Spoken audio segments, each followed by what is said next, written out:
रहीमन मन का बिठा मन ही राखो गोए, सुने अठिले हैं सब लोग बाँटी न लिहन कोय।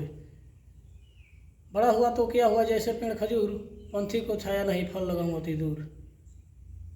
तो चलिए आप सभी को एग्जाम पॉइंट में स्वागत करते हैं। तो चलिए आज पढ़ेंगे अलंकार। क्या पढ़ेंगे? अलंकार। चलिए आप पढ़ेंगे क्या? अलंकार। तो अलंकार का अर्थ आभूषण होता है। आभूषण से शरीर को सजाया और सुंदर बनाया जाता है। उसी प्रकार भाषा को शब्दों के अनुपम अर्थ से सुसज्जित करने वाले चमत्कारपूर्ण ढंग को अलंकार कहा जाता है। अलंकार के 3 भेद हैं। चलिए बारी बारी से पढ़ेंगे। अलंकार के कितने भेद हैं? 3 भेद हैं। 1 में शब्दालंकार, 2 में अर्थालंकार, 3 में उभयालंकार। 3 में क्या है? उभयालंकार। चलिए अब बारी बारी से सबको परिभाषित करेंगे। 1 में है शब्दालंकार।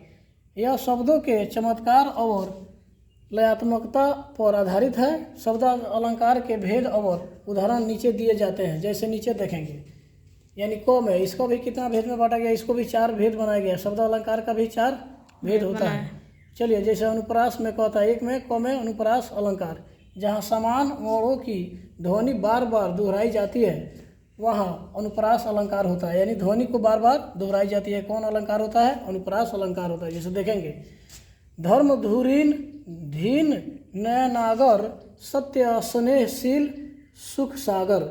यानी बार बार आगर और गागर बार बार आ रहा है, यानी एक मात्राएं बार बार आ रही है, इसीलिए इसे क्या कहेंगे? यानी अनुप्रास कहेंगे। इसमें बड़ों की ध्वनि बार बार दोहराई जा रही है। यहाँ देखेंगे अब यमक अलंकार।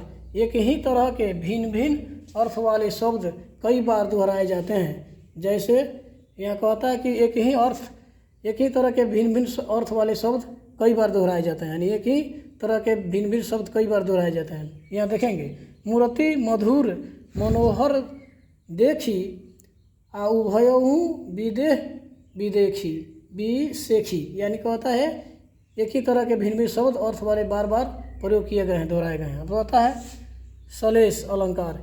एक ही पद के अनेक अर्थों के कथन को सलेश कहते हैं। कहता है कि एक ही पद के अनेक अर्थों के कथन को, एक ही पद के अनेक अर्थों के क्या कहता है कि सलेश अलंकार कहते हैं। जैसे यहाँ कहता है चिर जीवी चोरी जुरै क्यों न स्नेह गंभीर को घटी के ए वृषभानुजा वे हलधर के वीर। यानी बार बार एक ही पद को, अर्थ को, कथन को दोहराया गया है। अब यहाँ कहता है वक्रोक्ति अलंकार।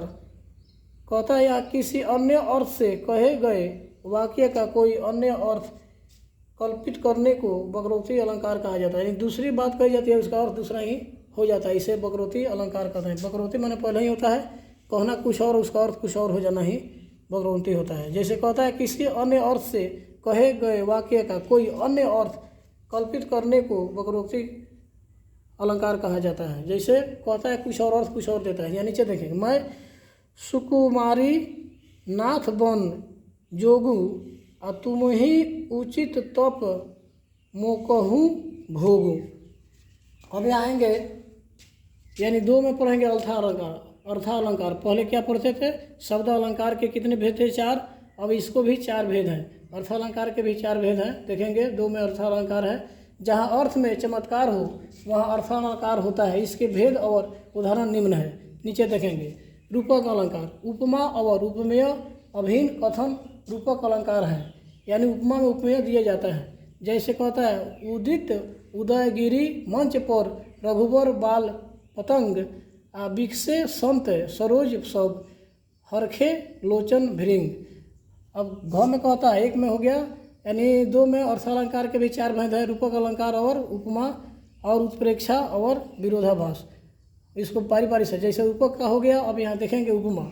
एक वस्तु की समता दूरी वस्तु से दिखाई जाती है। यानी समता दूरी वस्तु से दिखाई जाती है उपमा में, अलंकार में। चलिए, नील सरोहरू श्याम तरुण अरुण बरिज नयन। अब कहता है घ में उत्प्रेक्षा। किसी वस्तु को देखकर उसके अनुरूप दूसरा काल्पनिक चित्र खड़ा किया जाता है। यानी दूसरा काल्पनिक चित्र खड़ा किया जाता है, उसे उत्प्रेक्षा अलंकार कहते हैं। उचित, अब कहता है उचित अगस्त पंथ जल सोखा आ जिमी सोबही सोखही संतोखा। अब घ में कहता है विरोधाभास, जिससे विरोधाभास न होकर भी विरोध का आभास कराया जाता है, विरोधाभास। कहता है विरोध न होने पर भी जहाँ विरोधा का आभास किया जाए, जैसे यहाँ कहता है बैन जबते मधुर तबते सुनत न बैन, यानी क्या होता है विरोध पैदा कराया जाता है, विरोध होता नहीं है लेकिन फिर भी विरोध का आभास कराया जाता है, ये विरोधाभास अलंकार होता है।